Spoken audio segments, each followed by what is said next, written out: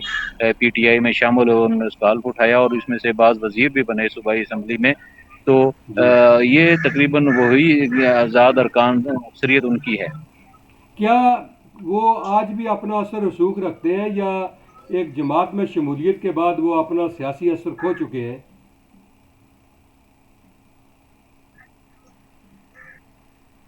نہیں، دیکھیں ظاہر سی بات ہے، شخصی ووٹ ضرور تھا، اور اس شخصی ووٹ کی وجہ کی بنیاد پر ہی وہ کامیاب ہوئے ہیں، اور ان کی حلقے میں کوئی خدمات تھیں سیاسی سماجی جس کی وجہ سے عوام نے ان کو پذیرائی دی تھی۔ اس میں مسلم لیگ نون کو یہ ایڈوانٹیج حاصل ہے تھوڑا سا، جس میں ہم آپ کو یہ کہہ سکتے ہیں کہ اگر ایک حلقے سے آزاد امیدوار جس نے 50,000 ووٹ لے کے کامیاب ہوا، اور مسلم لیگ کے نون کے امیدوار نے 2018 میں اس حلقے سے 40,000 ووٹ لیے تھے، تو اب یہ سمجھ لیں کہ یہ 50 اور 40 90,000 ووٹ بنتا ہے، اور اگر یہ مل جاتا ہے تو یہ ایک بڑی ایڈوانٹیج ہے مسلم لیگ نون کے لیے کہ یہ دونوں جب مرج ہو جاتے ہیں آپس میں تو انہیں ایک بڑی برتری حاصل ہو جاتی ہے۔ اس کے مقابلے میں جو جی پی ٹی آئی کے جو لوگ تھے، وہ تو ظاہر سی بات ہے زیادہ تر وہی امیدوار ہیں جو اس وقت ہار گئے تھے، اور یا دوسرے یا تیسرے نمبر پہ تھے، تو ان کو کوئی زیادہ ایڈوانٹیج حاصل نہیں ہے۔ ٹھیک۔ تو آج آپ کیا سمجھتے ہیں، آپ کی کیا پریڈکشن ہے بطور سینئر جرنلسٹ کے، کون سی جماعت واضح برتری حاصل کر پائے گی؟ آصف بھائی، اس میں دیکھیں ہم سیاسی نہیں، یہ تو صورتحال ہے، آج تجزیہ ہے نا، ووٹر نے نکلنا ہے، تجزیہ انہیں کبھی فیصلہ کرنا کبھی ہے، صحیح ہو جاتا ہے، کبھی اور غلط ہوتا ہے، اس میں تو ہمیں تجزیہ ضرور کریں۔ جی جی جی جی اصل فیصلہ تو ووٹر نے کرنا ہے کہ وہ کس تعداد میں نکلتے ہیں، جی کتنی بالکل تعداد میں نکلتے ہیں، کتنے اپنے لوگوں کو اس کو ووٹ کے لیے زیادہ سے زیادہ نکالتی ہیں جماعتیں، اور کس جماعت کا کس کے قائد کا زیادہ آئی ہوئی ہے وہ عوام میں، یہ ساری صورتحال ہے۔ اور اس کے ساتھ ساتھ اگرچہ میں یہ سمجھتا ہوں کہ نون لیگ کا جو بیانیہ تھا، دیکھیں ایک چیز یاد رکھیں آصف صاحب کہ عمران خان کے دور حکومت میں پنجاب میں جتنے بھی ضمنی الیکشن ہوئے، ایک آدھ کو جی چھوڑ کر تمام میں نون لیگ نے کامیابی حاصل کی تھی، اور اس وقت ان کا بیانیہ کو پذیرائی مل رہی تھی۔ اب چونکہ جی حکومت پہ آئے ہیں تو ان کے بیانیے کو ذرا دھچکا لگا ہے، خاص کر کے مہنگائی کی وجہ سے، اور جو عمران خان نے ایک ان کے خلاف مہم چلائی ہے، تو ایک آسان نہیں ہے اس کے لیے نون لیگ کے لیے یہ حلقے جیتنا۔ لیکن دوسری طرف صورتحال یہ ہے کہ عمران خان کے لیے بھی کوئی سچویشن اتنی اچھی نہیں ہے، کیونکہ لوگ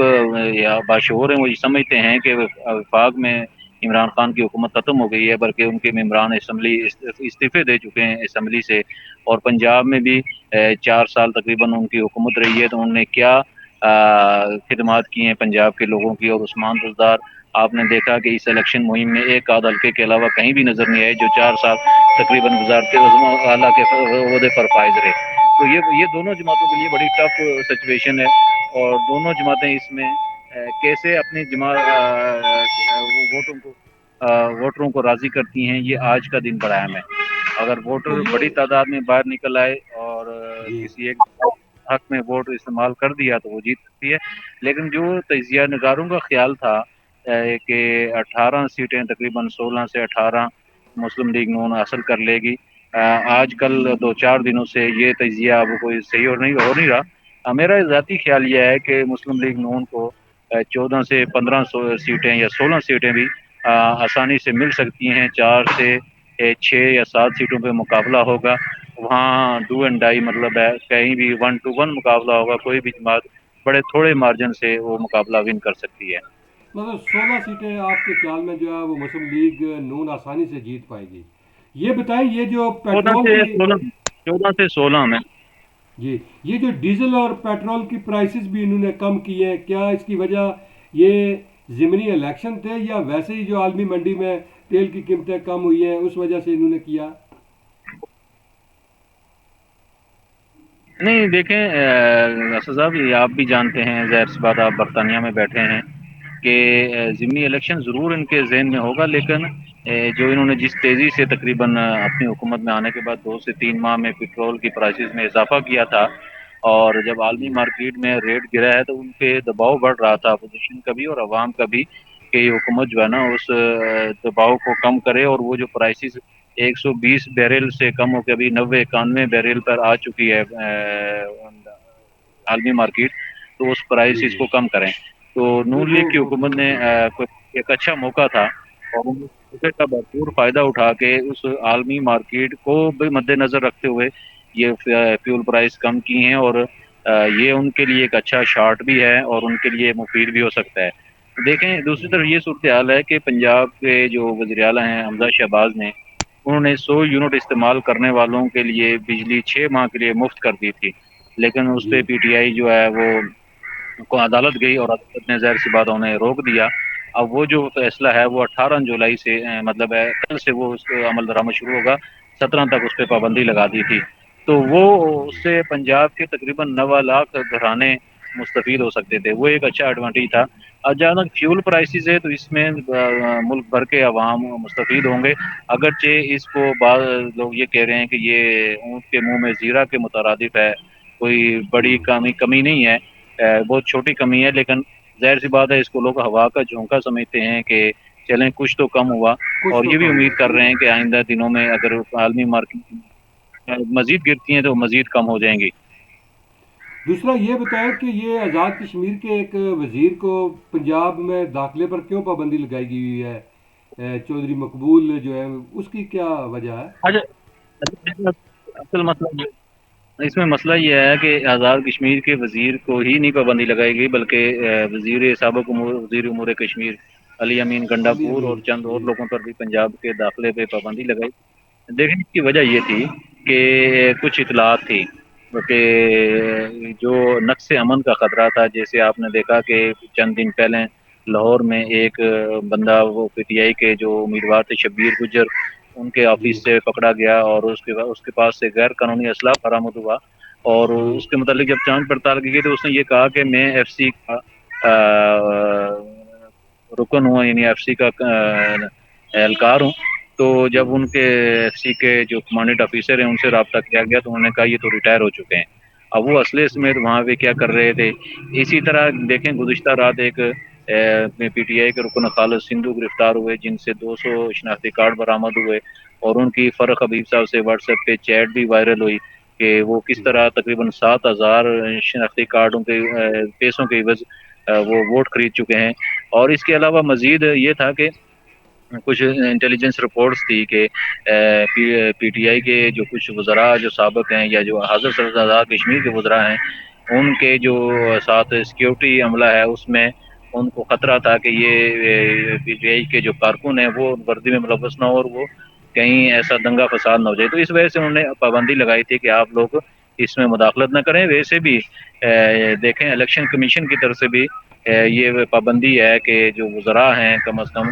نون لیگ کے، وہ بھی الیکشن کمیشن کی ضابطہ اخلاق کی پابندی کریں. اور یہی وجہ ہے کہ آپ نے دیکھا ہوگا کہ ایاز صادق وہ وزارت سے مستعفی ہوئے، اور اسی طرح پنجاب سے 2 وزیر مستعفی ہوئے، 3 وزیر مستعفی ہوئے، اور وہ پھر جی الیکشن مہم میں شریک ہو سکے. تو وزارتی پروٹوکول کے ساتھ شریک ہونا یہ بھی ایک ضابطہ اخلاق کی خلاف ورزی تھی. اور جو ان لوگوں کے متعلق جو وزیر آزاد کشمیر ہیں چودھری مقبول گجر اور علی امین گنڈاپور کی طرف سے ایسی کوئی اطلاعات موصول ہو رہی تھی کہ ان کے ساتھ کوئی مسلح جتھے تھے جو ہنگامہ آرائی کے سبب بن سکتے تھے، اس وجہ سے ان پہ پابندی لگائی گئی.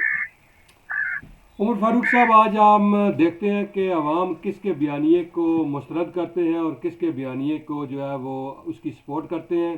اور کون بنے گا آئندہ پنجاب کا وزیر اعلیٰ. باتیں آپ سے ہم نے آج بہت کرنی تھی، لیکن چونکہ آج ایک الیکشن کا ماحول ہے تو اس لیے ہم اسی پر جو ہے اکتفا کریں گے، اور انشاءاللہ اگلے جو ہمارا پروگرام ہوگا اس میں جو آزاد کشمیر اور جو پاکستان کی موجودہ صورتحال ہے اس پر بھی بات کریں گے. بہت شکریہ عمر فاروق صاحب، آپ نے اپنا ٹائم دیا، اور انشاءاللہ ہم آپ سے رابطے میں رہیں گے.